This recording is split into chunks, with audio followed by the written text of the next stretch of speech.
নমস্কার, টুডে স্টোরির বিশেষ প্রতিবেদনে আমরা এই মুহূর্তে আছি বর্ধমান রাজবাড়ি আলিপুরে। বাংলা আবার এবং মিনিস্ট্রি অফ কালচারের প্রয়োজনায় যে অনুষ্ঠানটি আমাদের এখানে সংগঠিত হচ্ছে, সে অনুষ্ঠানে আমরা বিশেষ অতিথি হিসেবে প্রচুর মানুষজনকে পেয়েছি। তাদের মধ্যে অন্যতম যে মানুষটির সঙ্গে এখন কথা বলতে যাব আমরা, তার সম্পর্কে যতটাই বলবো ততটাই অনেক কম। স্যার, প্রথমে বলবো আপনি কেমন আছেন? আছি, মোটামুটি চলছে আর কি। শিল্পীর চোখে শিল্প আমাদের দুর্গাপুজোর এটা মেনলি থিম ছিল এবং আমরা বেসিক্যালি শিল্পকে বিশেষভাবে প্রাধান্য দিয়েছি। কলকাতার সমস্ত ক্লাবকে আমরা সম্মানিত করছি, কি বলবেন? এটা তো খুব ভালো উদ্যোগ। এরকম আপনারা যদি কলকাতা পুজো কমিটিগুলিকে সম্মান দেন, তারা আগামী দিনে আরো ভালো করার চেষ্টা করবে। তাদের থেকে আরো কয়েকটা পুজো কমিটি এগিয়ে আসবে, তারাও ভালো করবে। এইভাবে তো চলতে থাকলে তো জিনিসটা দিন পরম্পরাটা আরো বেটার হয়ে উঠবে আর কি আগামী।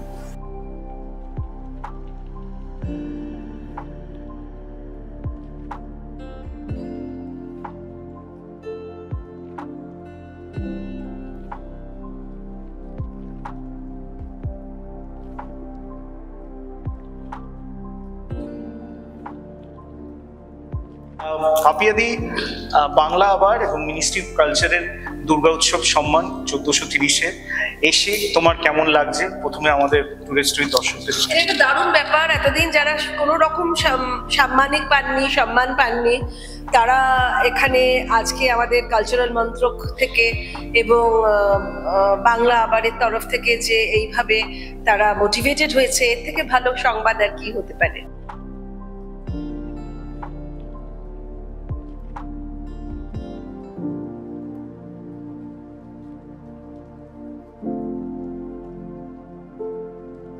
সঙ্গমিত্রাদি, বাংলা আবার এবং মিনিস্ট্রি অফ কালচারের যে উদ্যোগ, দুর্গাপুজো কমিটিগুলোকে যে সম্মান জানানো হলো, এই বিষয়ে আপনি কি বলবেন?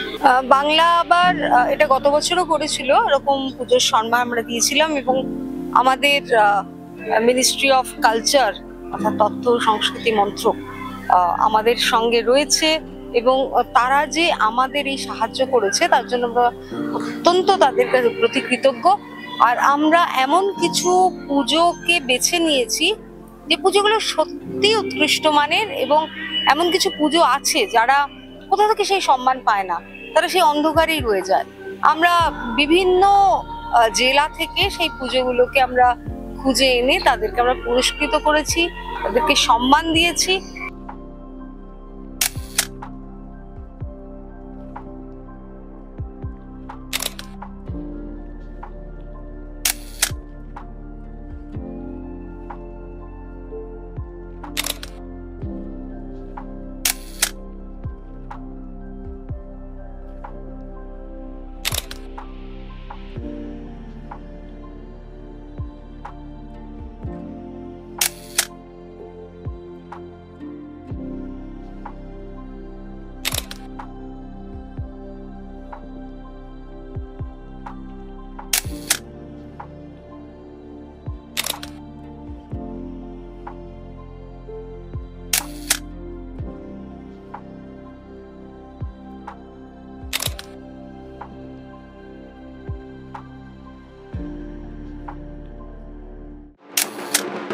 নমস্কার, টুডে স্টোরির বিশেষ প্রতিবেদনে আমরা এই মুহূর্তে আছি আলিপুরের বর্ধমান রাজবাড়িতে, যেখানে মিনিস্ট্রি অফ কালচার এবং বাংলা আবারের সহযোগিতায় দুর্গা উৎসব সম্মান 1430-এ সম্মানিত করছি বিশেষ ক্লাবদের।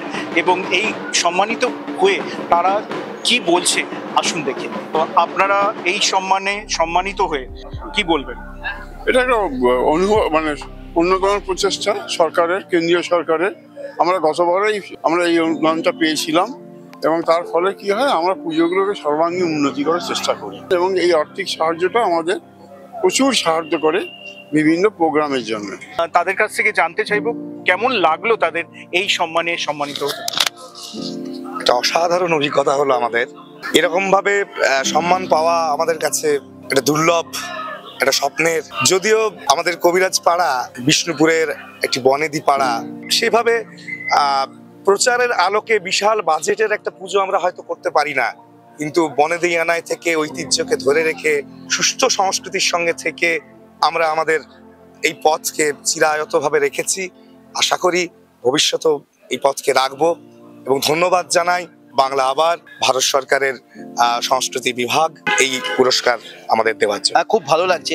এইটা ভালো লাগছে যে এই প্রাইজটার সঙ্গে শুধুমাত্র মা দুর্গা বা শুধুমাত্র প্যান্ডেলটা জড়িত নয়, এই পুরস্কারটার সঙ্গে জড়িত আছে সারা বছরের কর্মকাণ্ড। সারা বছর আমরা দুর্গাপুজোটা করি ঠিকই, কিন্তু কথা হচ্ছে শুধু পুজোর বাজেটটা আমাদের সেই মাত্রায় নয় যে কলকাতার বড় বড় পুজোর সঙ্গে আমরা ফাইট দিতে পারবো, কিন্তু আমরা চেষ্টা করি পুজোটা শুধু 5 দিনের পুজো না রেখে 365 দিনের মাতৃ আরাধনা অর্থাৎ মানুষের আরাধনা করতে। সেই জন্য যে আপনারা পুরস্কৃত করেছেন সেই জন্য সত্যিই ভালো লাগছে, এবং অবশ্যই যে আর্থিক সহযোগিতা করেছেন সেটা আমরা সোশ্যাল কাজেতেই খরচা করব এবং যাতে আরো সুন্দরভাবে সোশ্যাল কাজ করা যায় সেটা চেষ্টা করব। আমরা এই সম্মান পেয়ে আমরা খুবই গর্বিত, আর চাইবো আমরা এরকম যেন প্রত্যন্ত গ্রামের যেসব পুজো ইয়েগুলো আছে কমিটিগুলো তাদেরকে এরকম সম্মানিত করুন। তা আমরা চাইবো প্রতি বছর যেন এরকম হয়। 97 পল্লী চণ্ডীতলা সর্বনীল দুর্গোৎসব এবছর 78 বছরে পদার্পণ করলো। তো আমরা নিজেদেরকে খুবই গর্বিত মনে করছি এই সম্মানটি পাওয়ার জন্য। Our sincere thanks to Ministry of Culture, Government of India, Bangla আবার এবং অবশ্যই টুডে স্টোরি আমরা জানাই আন্তরিক কৃতজ্ঞতা অভিনন্দন।